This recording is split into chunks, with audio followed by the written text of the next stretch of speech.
하나님 말씀은 출애굽기 18장 1절부터 12절까지입니다. 지난주에 이어서 출애굽기 18장 1절부터 12절까지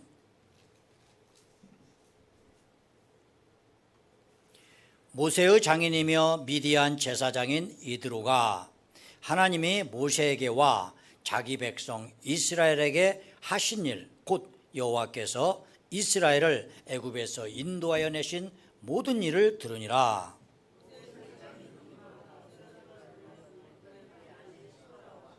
그의 두 아들을 데리고 왔으니 그 하나의 이름은 게르솜이라.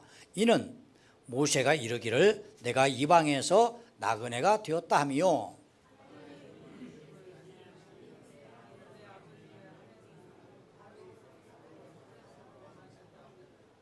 모세의 장인 이드로가 모세의 아들들과 그의 아버지와 더불어 광야에 들어와 모세에게 이르니 곧 모세가 하나님의 산에 지친 곳이라.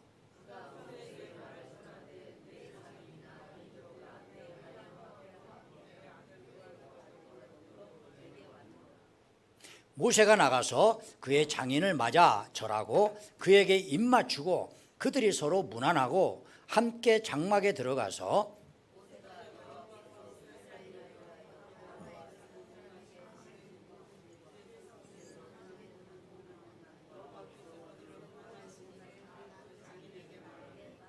이드로가 여호와께서 이스라엘에게 큰 은혜를 베푸사 애굽 사람의 손에서 구원하심을 기뻐하여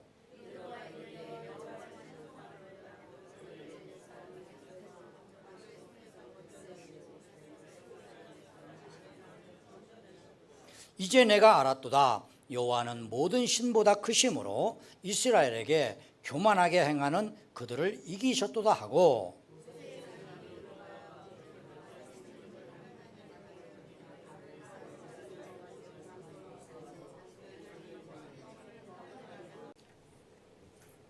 자, 제목은 가족을 다시 만난 모세입니다. 이 제목과 말씀을 통해서 우리 함께 은혜가 있기를 바랍니다. 자, 좌우 앞뒤 보시고 서로 축복하십시다. 자, 예, 할렐루야, 예, 할렐루야. 네, 그래요.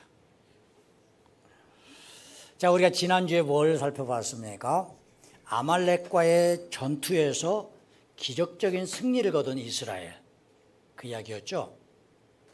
이스라엘은 역사상 처음 전투입니다. 처음 전투니까 무슨 의미예요? 실전 경험이 한 번도 없다는 뜻이죠. 전투는 그냥 놀이가 아닙니다. 사람을 죽이고 죽는 그런 무서운 거죠. 그런데 실전 경험이 없어요. 더 설상가상인 것은 군대가 아직 조직도 되기 전에, 그러니까 급한 대로 사람을 모아서 투입한 급조된 그런 부대였던 겁니다. 때문에 객관적인 전력으로는 아말렉을 절대로 이길 수 없었음에도 불구하고, 다시 말해서 비관적인 상황에서도 그걸 거둔 승리였기 때문에 훨씬 기뻤고 또 값진 승리였습니다. 때문에 이 승리를 주신 하나님께 감사하면서 이걸 여호와 니시, 여호와는 우리의 깃발이다. 그리고 당시 깃발은 서 있다는 것은 승리했다는 뜻이니까, 그래서 여호와는 우리의 승리자가 되신다, 이런 뜻도 갖고 있습니다. 이렇게 이름을 지었어요. 자, 아말렉과의 전쟁에서 승리를 거두고 얼마 지나지 않아서 그들은 시내산에 거의 도착을 했습니다. 시내산 앞에서 모세는 반가운 사람들을 만났어요. 그것은 자기의 장인 이드로와 그의 장인이 데리고 온 세 사람입니다. 자기 부인 십브라, 두 아들 게르솜과 엘리에셀이었어요. 그래서 이렇게 반갑게 기쁘게 해우를 한 다음에 함께 장막에 들어가서 그들과 하나님께 먼저 감사하고 그리고 감사 제물을 드리고 서로 둘러앉아서 잔치를 베풀었습니다. 자, 이게 오늘 성경 구절의 내용이죠. 여기에서 우리는 세 가지를 한번 살펴볼 수가 있습니다. 첫 번째로는 꿈은 이루어진다? 아니, 하나님의 약속은 반드시 이루어진다입니다. 여러분, 꿈이 이루어집니까? 이루는 사람도 있지만 실상 안 이루어지는 경우가 훨씬 많죠.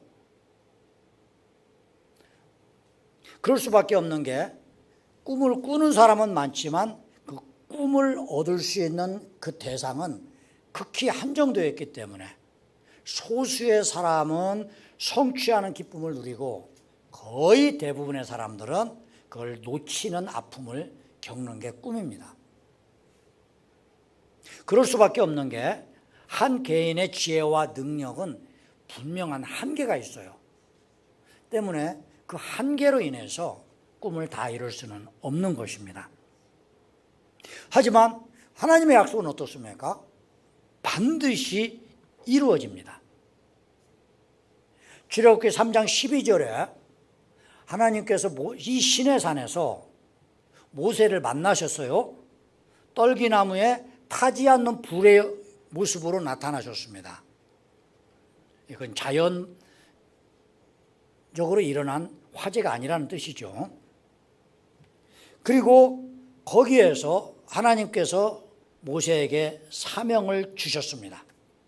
내가 나의 백성 이스라엘의 그 곤고와 그들의 부르짖음을 보고 들었다.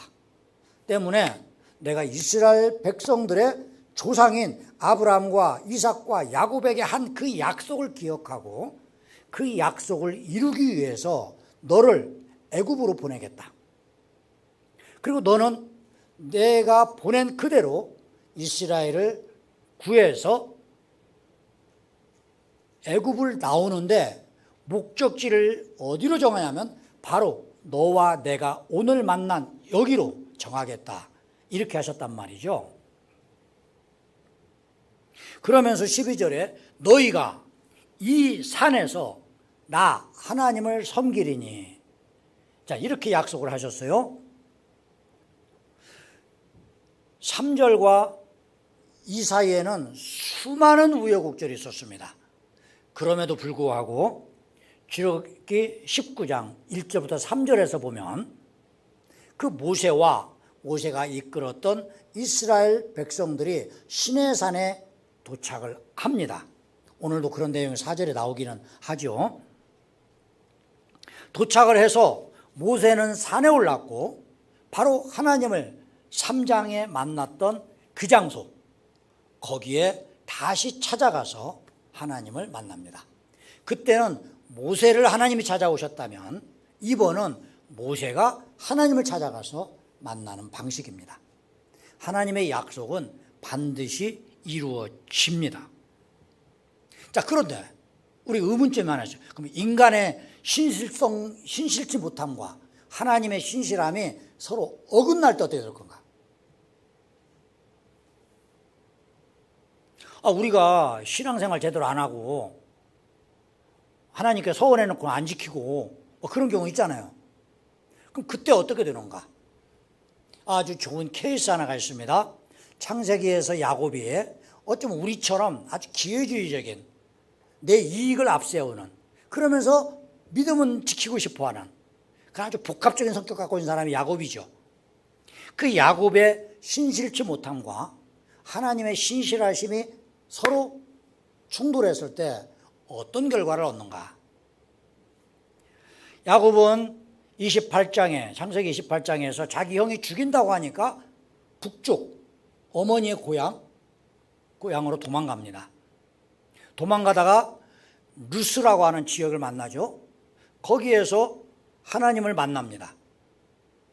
그리고 거기에 이름을 붙여요. 여기가 하나님의 집이니 여기를 벳엘, 하나님의 집, 이렇게 이름을 짓겠다. 그러면서 28장의 내용이 뭡니까? 하나님 내가 야곱 너를 끝까지 지켜줄 거다. 그리고 네가 너의 엄마 리브가의 태중에 있을 때 내가 했던 약속 그대로 너에게 많은 자손을 두는 조상으로 삼겠다. 그리고 또 그렇게 하기 위해서는 많은 재물도 필요하니까 재물도 너에게 더해주겠다. 그런데 네가 이방 땅에서 위험을 만나고 하면 안 되니까 내가 항상 너를 따라다니면서 너를 보호해 주겠다. 그리고 이 자리에 돌아올 때까지 내가 너와 약속을 지키겠다. 이랬단 말이죠. 그러니까 야곱은 좋아가지고 하나님 나를 지켜주신다고 하고 또 많은 자손도 지금은 자식 많이 나도 안 그렇지만 옛날에는 많이 나면 뭐라고 그랬습니까? 참 다복하십니다 그랬잖아요. 몇십 년 전 이야기인데. 이슬람 애들은 막 10명씩도 나요. 거지 생활하면서 원달러 그러고 다니는데 뒤에 보면 10명씩 달고 다녀. 참 앞으로 한 4, 50년 지나면 전 세계가 무슬림으로 꽉 찰까 싶어요. 자, 그렇게 하니까 야곱은 좋아가지고 거기를 베델이라고 하면서 하나님이 약속하신 대로 내가 여기 올 때까지 무사히 그리고 약속하신 대로 다 이루어지면 나는 하나님을 나의 하나님이라고 부를 것이고 두 번째 나의 모든 소득의 10의 1조를 하나님께 드리겠습니다. 이렇게 약속을 하거든요. 자, 그리고 나서 하란으로 가서 20년이라는 세월을 보내고 또 돌아옵니다. 돌아오는 가운데 많은 우여곡절이 있었죠. 라반으로부터 보호해주고 또 형 에서에게서도 보호해주고 이렇게 해서 좋아합니다. 약속의 장소 베델로 오는데 오다 보니까 너무 좋은 도시 하나가 있었어요. 세겜이라고 하는 도시. 너무 좋아서 거기에 정착을 하면서 하나님과 타협을 합니다. 내가 베델에 간다고 약속을 했지만 베델은 촌동네고 또 가봤자 재미도 없고 세겜은 큰 도시고 또 우리 자식들도 다 여기를 원하니까 여기에 머물겠습니다. 그러면서 제단을 쌓아요. 그리고 나서 이름을 엘로의 이스라엘. 하나님, 나의 하나님 이스라엘, 즉 이스라엘 자기죠. 이스라엘의 하나님. 이름은 걸판져요. 신앙이 약할수록 이름은 걸판지죠. 그렇게 하면서 하나님과 타협을 시도합니다. 하지만 34장에 무슨 일이 있죠? 그의 딸 디나가 그 세겜 사람에게 봉변당하고 그러면서 살육이 일어나고 그러다가 보복당할 위험에 놓이니까 두려워 떨고 그러는 가운데서 35장에서 하나님이 야곱의 꿈에 나타나십니다. 그러면서 너의 환난 날에 내가 너와 했던 그 약속 내가 다 지켰다. 너는 아직 안 지켰다. 베델에 올라가라. 베델에 가서 나와의 약속을 이루어라. 이 꿈을 환상 속에서 보고 메시지를 듣고 가족들을 설득을 시킵니다. 그리고 설득시킬 때 뭐라고 하느냐? 우리 베델로 올라가자. 그리고 그 베델은 어떤 곳인가? 내가 환난 날에 나를 만나주신 그 하나님께 제단을 쌓기 위해서 우리는 베델로 올라가자. 그리고 실제 베델로 올라가서 제단을 쌓습니다. 그리고 베델 이름을 그 제단 이름을 엘 베델. 하나님의 집의 하나님이다. 뭐 이런 뜻이죠. 이렇게 이름을 짓고서 거기에서 하나님과의 약속을 성취가 됩니다. 즉 하나님은 한 번도 어김 없었는데 야곱은 계속 어기지만 결국은 어떻게 됩니까? 성취가 된다 이거예요. 다시 말씀드려서 하나님의 약속은 반드시 이루어집니다. 그런데 여러분, 하나님의 약속의 하이라이트는 뭘까요? 그것은 우리의 구원입니다. 성경 전체 이야기가 결국은 우리를 구원하시기 위한 하나님의 이야기입니다. 우리를 언제 약속하셨느냐? 우리가 태어나기 전에, 심지어는 창조하시기 전에 우리를 선택을 하셨다는 거예요. 에베소서 1장 4절 말씀이죠. 창세전에 우리를 선택하셨다. 예정하셨다. 그런데 우리가 언젠가 태어났습니다. 저는 57년 4월 7일 오후 6시라는 말도 있고 새벽이라는 말도 있는데 정확한 출지는 모르겠습니다.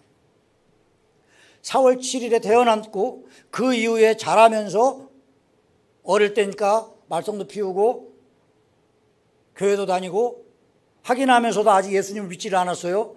어느 날 누군가를 통해서, 자 여러분 각자 다 마찬가지입니다.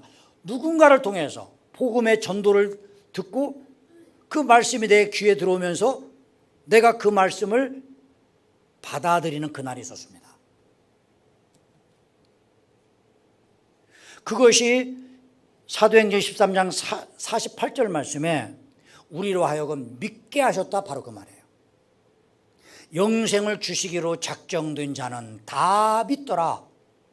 영생을 주시기로 하나님이 약속하셨던 그 사람들은 하나님 말씀이 임하면 다 믿게 된다 이겁니다. 그러면서 어떻게 합니까? 우리가 신앙생활하면서 야곱처럼 수많은 우여곡절을 겪습니다. 그런데 결국은 어떻게 하죠? 천국까지 우리를 온전히 인도해 줍니다. 로마서 8장 30절 말씀에 또 미리 정하신 그들을 또한 부르시고 부르신 그들을 또한 의롭다 하시고, 구원하셨단 말이죠. 그리고 의롭다 하신 그들을 또한 영화롭게 하셨느니라. 하나님 나라 백성으로서 천국 백성이 완전히 되게 해 주시는 그날까지 하나님은 어떻게 하신다?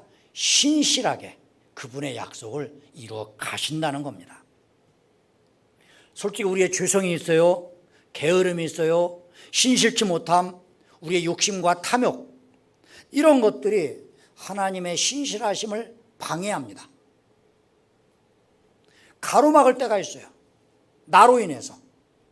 하지만 야곱처럼 끝까지 인도해 주십니다. 언제 그걸 확실히 알 수 있어요? 천국 문 앞에 우리가 섰을 때, 나를 위해서 그 문이 열릴 때, 나는 하나님 앞에 부족한 자에 불과했지만, 하나님 앞에 죄인임에도 불과했지만, 오직 예수 그리스도의 십자가에서 흘리신 그 피값으로 나를 구원해 주신 그 하나님께 찬송하면서 영광을 돌리는 그날이 반드시 올 것이고, 그때 하나님은 신실하시다 확인하게 될 것입니다. 자, 두 번째, 오늘 본문에서 우리가 볼 수 있는 두 번째 은혜는 가족이라는 안식처 제공하시는 하나님입니다. 모세는 이 가족들이 헤어졌어요. 지금 다시 만났습니다. 출애굽기 4장 20절부터 26절에 보면 하나님께 받은 사명을 가지고 애굽으로 가던 모세가 그때 자기 부인 시브라, 두 아들 게르솜과 엘리에셀을 데리고 갑니다. 가다가 시내 광야 어디에서 어떤 객잔에 머물러 있었는데 거기에서 뜻하지 않은 일을 겪게 되고, 그러면서 이 가족의 세 사람을 돌려보냅니다. 여러 이유가 있었지만 결국 뭐냐면 모세가 감당해야 할 사명이 너무 위험했고, 그러다 보면 악한 자들이 무슨 짓을 하냐면 이 가족들을 볼모로 삼단 말이에요. 그러면 이거 꼼짝도 못하는 겁니다. 남의 가족이라면 대를 위해서 소를 희생하자 이런 말도 하지만 내 가족이 그러면 그게 불가능해집니다.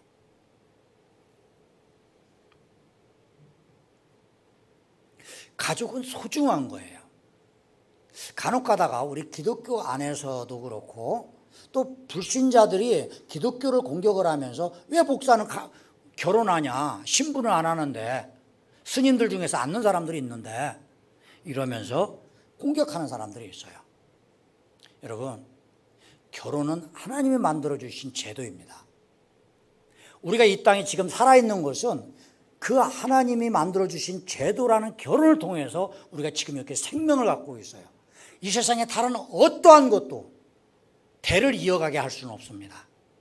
오직 하나님이 만들어주신 결혼이라는 제도를 통해서 이루어가는 거예요. 그런데 성경에서도 보면 간혹 가다가 특별한 은사로 독신의 은사를 주신 경우가 있어요. 고린도전서 7장 1절부터 12절까지 보면 특별한 때, 특별한 상황, 특별한 사람에게 독신의 은사를 줍니다. 하지만 일반적인 상황에서 독신 제도를 운영하다 보면 많은 부작용을 겪습니다. 마틴 루터가 종교개혁을 하는 원인 중에서도 노골적으로 드러낸 건 아니지만, 왜냐하면 종교개혁을 해도 너무 지독스러운 치부를 자꾸 드러내면 그걸 상대편에서는 분노하잖아요. 자기 치부가 드러나니까. 그래서 노골적으로는 안 했지만 그 중에 하나가 신부의 독신 제도가 일으킨 부작용이었습니다. 지금도 간혹 가다 보면 여기저기 뭐 성당 지하에서 어린아이의 유골들이 뭐 몇천 발견됐다, 이런 끔찍한 뉴스가 나오는 경우가 있는데, 마틴 루터 시대에 이게 굉장히 성행했다고 그래요. 그리고 고아원을 교회 성당에서 운영하는 이유 중에 하나가 바로 그 누가 아버지인가 그것을 숨기기 위해서 그랬다, 이런 것이 그 당시에 굉장히 널리 퍼졌다고 그래요. 독신의 은사가 없는데 일반적인 상황에서 독신 제도를 운영하다 보니까 벌어지는 부작용이고 참상이었던 거죠. 모세도 마찬가지입니다. 그 큰 사명을 주시기 위해서 독신을 요구하시질 않아요. 그리고 때가 되니까 가족을 만나서 기쁨을 얻게 하십니다. 지금 모세는 시내산 코앞에서 가족들을 제외했어요. 가족은 어떤 곳입니까? 가족은 언제든지 돌아갈 수 있는 곳이에요. 우리가 뭘 하다가도 돌아갈 수 있는 곳이 있는 사람과 없는 사람과는 큰 차이가 있어요. 지금은 제가 그 노래를 안 부르지만 한참 힘들고 어려울 때는 참 청승맞게 불렀던 노래가 몇 개 있어요.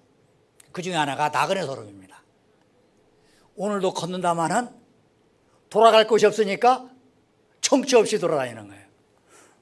앞에 내가 갈 데가 없으니까 뒤돌아봤더니 발자국마다 뭐가 있어요? 눈물만 있어요. 참 청승맞은 노래죠. 근데 자신이 힘들면 이상하게 그런 노래들이 은혜가 돼요. 제가 이풍진 세상을 만났으니 이 노래 한 수천 번 불렀을 거예요. 수천 번. 근데 요새는 안 부르죠. 언제나 돌아갈 수 있는 곳, 그건 가정입니다. 세상에 어떤 데도 언제나 돌아갈 수는 없어요. 거기에 있다가 돌아가야 돼요. 돌아가요. 우리가 어릴 때, 지금은 잘 안 하지만 땅 따먹기가 있었습니다. 크게 큰 칸 그리고 나서 이게 긁으면 이렇게 흰색으로 그려지는 그런 돌이 있었어요. 그걸 가지고 톡 튕겨서 이렇게 해가지고 내 땅 이러면서 땅 따먹기 하지요. 그러다가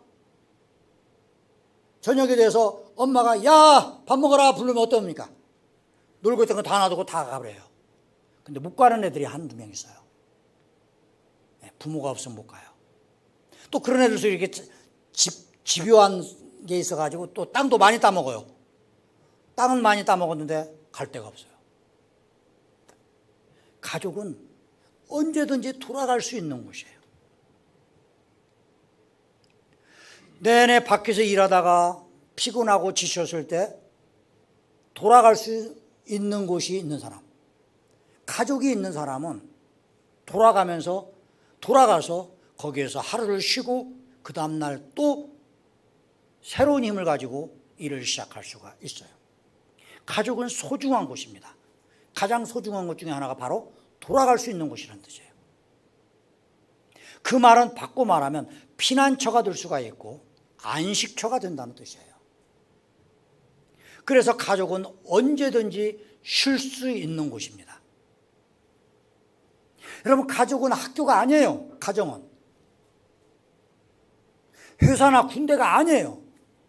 근데 어떤 사람들은 가족에 평안이 없고 휴식이 없고 끊임없이 지적하고 끊임없이 갈등하고 끊임없이 싸우고 심지어는 자기 집을 교도소로 만든 사람이 있어요.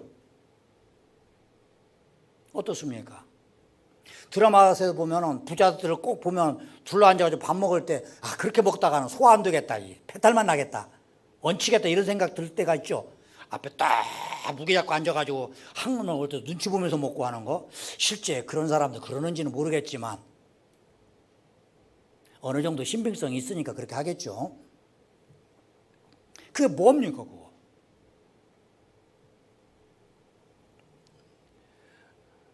다만 밖에 나가서는 어떻게 하라는 것을 가르쳐 줄망정 집에서는 가정이 되어야지 훈련소, 교도소, 학교, 회사, 군대가 되면 안 돼요. 밖에 가서 스트레스 받아놓고 집에 와서 풀고 가야 되는데 더 쌓고 나가면 어떻게 되겠습니까? 어리석은 사람이죠. 가정은 작은 교회, 교회는 큰 가정이 되어야 합니다. 때문에 가정과 교회는 서로 따지고 지적하고 갈등하는 것으로 만들면 안 돼요. 품어주고 이해하고 융합하고 편하게 쉴 수 있는 곳으로 만들어야 합니다. 10명 중에 1명이 깨버리면 가정은 깨져요. 모두가 한 마음으로 하나를 만드는 데 힘쓰셔야 합니다. 여러분, 예수님이 우리를 구원하시기 위해서 어떤 방법을 택하셨습니까? 바로 이런 방법을 택하셨어요. 품어주셨어요. 죄인을 불러 구원시키러 내가 이 땅에 왔노라. 그러면서 그 죄인을 어떻게 구원해 주십니까? 너는 죄가 있어. 죄를 지적하고 너는 그렇게 하면 안 돼. 질책하고 너 왜 계속 내 말 안 들어. 책망하고 처벌하고 그러면서 고치는 방식이 아니라 어떤 방식입니까? 불쌍히 여기시고 용서하시고 그래도 감당을 못하는 사람들을 위해서는 대신 죄를 지시고 그래서 십자가에서 그들을 대신하여 피를 흘려주시고 마태복음 11장에서 뭐라고 합니까? 수고하고 무거운 짐자들아 다 내게로 오라. 내 짐은 가볍다. 가벼우니까 누구나 질 수 있다. 여러분 무거우면 그게 아무리 좋은 거라도 무거우면 우리는 감당이 안 돼요. 가벼워야 된단 말이에요. 가정과 교회는 가벼워야 돼요. 여러분 마음을 가볍게 할 수 있어야 돼요.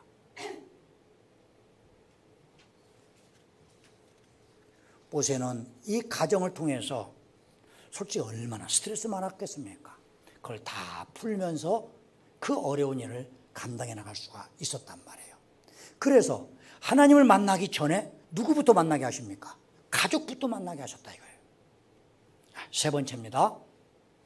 준비된 사람을 쓰신다 이겁니다. 자, 모세는 모든 일을 다 승승장구한 사람이 아닙니다. 하는 일마다 다 잘됐던 사람이 아닙니다.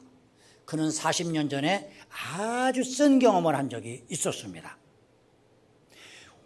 애굽의 왕자로서 모든 권력을 갖고 있었고 40살에 혈기방장한 그런 아직까지 젊음이 있었고 반면에 히브리 민족에 대한 긍휼한 마음도 갖고 있었고 자기 민족이라는 정체성도 있었습니다. 그래서 그들이 박해받았을 때 그를 구원하고자 싶은 마음과 실제 행동을 했어요. 어떻습니까? 나중에 이스라엘 사람에 의해서 배척받았고 그것이 들통나서 결국은 바로에게 쫓김당해서 도망자 신세가 되고 맙니다. 자기 의지와 자기 자랑을 가지고 시도했던 그 구원자로서의 역할 처참하게 실패하죠. 그것이 출애굽기 2장 11절부터 15절에 나오는 내용이에요.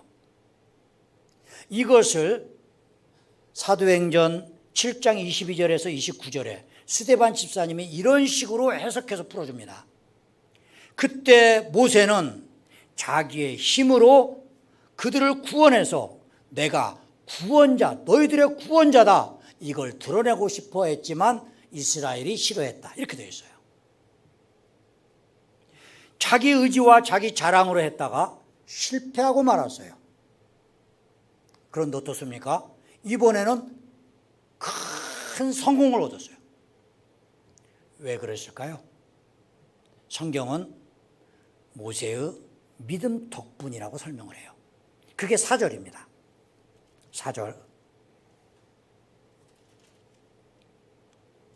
하나의 이름은 엘리에셀이라. 이는 내 아버지 하나님이 나를 도우사 바로의 칼에서 구원하셨다는 뜻을 갖고 있는 엘리에셀이에요. 자기 능력이 아니라 하나님의 능력을 붙잡았다 이겁니다. 여러분, 믿음이란 무엇입니까? 여러분, 믿음이 뭐예요? 수없이 말하는 게 믿음인데 믿음이 뭐예요? 여러 말로 설명할 수 있지만 믿음은 오늘 본문과 설교의 주제에 맞게 풀어간다면 믿음은 하나님께 내 손과 내 뜻을 맡겨드리는 것이 믿음입니다. 내 손과 내 뜻을 하나님께 맡겨드리는 것. 다시 말해서 내 뜻대로 내가 하는 게 아니라 하나님께 내 자신을 맡겨드리는 거예요. 자, 모세의 경우를 한번 보십시오. 개인적인 능력으로는 40세의 애굽 왕자가 셉니까? 아니면 80세 된 광야의 목자인 모세가 셉니까? 누가 봐도 40세의 애굽 왕자인 모세가 80세 광야에서 목자 생활하는 모세보다 훨씬 셉니다. 그런데 실제적으로 나타난 결과는 어떻습니까? 정반대예요. 40세 애굽 왕자였던 시대는 처절하게 실패했고 80세에 목자인 모세는 대성공을 거뒀습니다. 역전시킨 계기는 뭐예요? 역전시킨 원인은 어디에 있어요? 그게 바로 모세의 믿음이었다 이겁니다. 모든 것은 하나님이 하신다.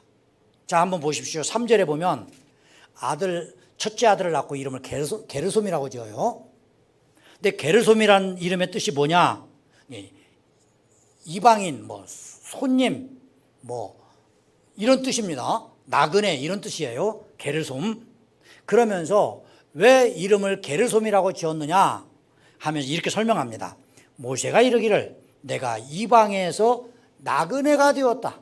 이방인에서 쫓겨난 다음에 돌아가지를 못하고 나그네가 됐다는 거예요. 원망과 불평과 낙심이 가득하죠. 그런데 4절에 또 두 번째 아들을 낳았을 때 이름 뭐라고 지어요? 엘리에셀. 그러면서 나의 하나님이 나를 구원하셨다. 자, 보십시오. 첫 번째 아들 낳았을 때와 두 번째 아들 낳았을 때 차이점이 뭐예요? 하나는 믿음이 없었고 하나는 믿음이 있었다.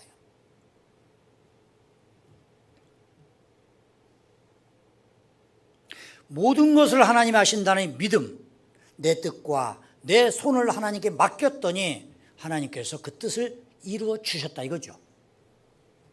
때문에 우리가 준비할 게 뭐냐? 바로 나의 믿음입니다. 우리의 믿음이에요. 디모데후서 2장 20절부터 21절에 보면 큰 집에는 금그릇, 은그릇, 질그릇, 나무그릇 다 있다.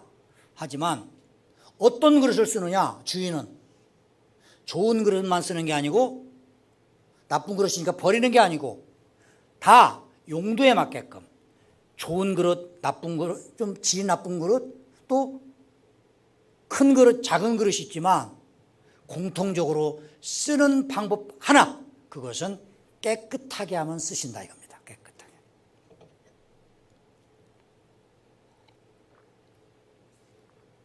실제 그렇죠. 집에서 국을 담을 때는 설마 간장종지에다가 국을 담는 사람이 없죠.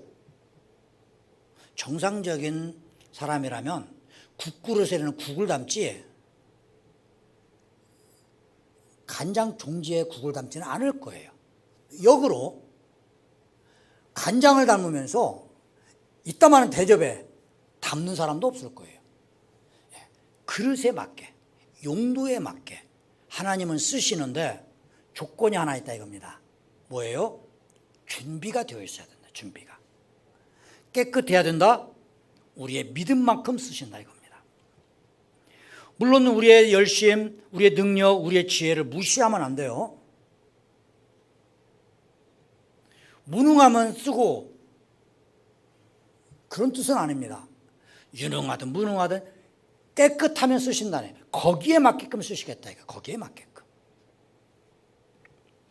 우리가 한 가지 오해하는 게 있습니다. 성경을 보다가 보면 이런 구절이 있어요. 내 믿음이 너를 구원했다. 이런 구절 많이 나오죠. 누가 보면 7장에서 보면 죄 많은 여인이 자기의 기름을 붓고 눈물로 예수님의 발을 씻어주면서 머리로 닦는 그런 내용이 나와요. 그때 예수님이 뭐라고 하시냐면 내 믿음이 너를 구원했다. 이렇게 말씀하세요. 8장에서 보면 12년 혈루병 걸렸던 여인이 용감하게 예수님께 다가가서 그 옷깃 끝에 있는 옷단술 거기를 만졌어요. 그러고 나서 낫습니다. 웅성해요. 웅성합니다. 주변에서 왜 이런 일 있지? 그때 예수님 뭐라고 하십니까? 내 믿음이 너를 구원했다. 17장에 가보면 10명의 나병 환자들이 예수님을 찾아와서 나사렛 예수여 나 좀 낫게 해주십시오. 예수님께서 불쌍히 여기시고 그 10명을 치료했습니다. 근데 다 가는데 한 명이 돌아왔어요. 그러면서 엎드려서 나를 낫게 해주신 예수님을 나의 하나님으로 믿습니다. 그때 예수님 뭐라고 하시죠? 왜 유대인 출신 9명은 다 어디로 갔느냐? 그들이 개라고 부르는 사마리아 당신만 여기 와 있다. 그러면서 그 사마리아 출신 나병 환자, 그러면서 회복된 그 사람을 향해서 내 믿음이 너를 구원했다. 18장에서 보면 맹인 거린 바디메오가 있어요. 예수님, 내가 보기를 원합니다. 그때 예수님께서 내 믿음이 너를 구원했다. 그러면서 그날부터 눈을 뜨게 됐고 예수님을 따르게 됐습니다. 자, 여기 공통적으로 나오는 게 내 믿음이 너를 구원했다. 그러다 보니까 많은 분들이 오해하는 것이 믿음은 어떤 특별한 파워 아니냐 이렇게 생각하시는 분들이 있어요.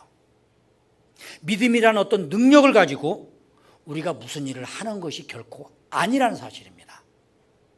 예를 들어서 우리가 몸이 아플 때 약을 먹어요. 그럼 내 몸에 약이 들어와서 약성분이 온몸을 다니다가 건강한 부분은 놔두고 약한 부분은 치료하고 그래서 병을 낫게 하고 회복시키고 이런 식의 약이 아니란 말입니다. 믿음이란 무엇이냐? 내 안에 내가 갖고 있는 뜻, 내가 갖고 있는 지혜, 내가 갖고 있는 능력 플러스 믿음이란 어떤 파워가 아니라 하나님의 뜻, 하나님의 지혜, 하나님의 능력에 나의 모든 것을 맡겨드리는 것. 다시 말해서 내가 나를 포기하고 하나님께 나를 맡기는 것. 자기 포기의 정도만큼 우리는 믿음이 좋다라고 한단 말입니다.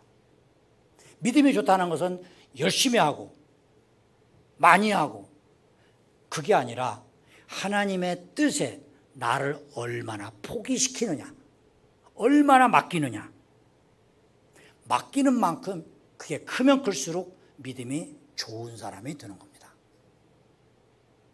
그리고 나의 모든 것 다 내려놓고 그렇게 소중하게 여겼던 모든 걸 다 내려놓고 천국 문 앞에 설 때는 한 가지만 가지고 갑니다.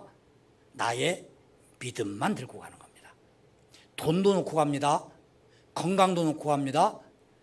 이 세상에 갖고 있던 모든 거 다 놓고 갑니다. 그런데 딱 하나 믿음만은 가지고 갑니다. 때문에 우리가 교회를 다니면서 신앙생활하면서 예배를 드리면서 힘써야 할 것이 뭡니까? 바로 이 믿음입니다. 그리고 마틴 루터가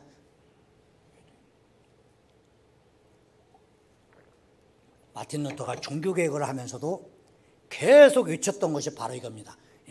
라틴어로 솔라 피데라고 하는데 우리말로 번역하면 오직 믿음으로, 오직 믿음으로 성경 말씀을 받아서 나의 믿음의 재료로 삼다. 솔라 스크립투라.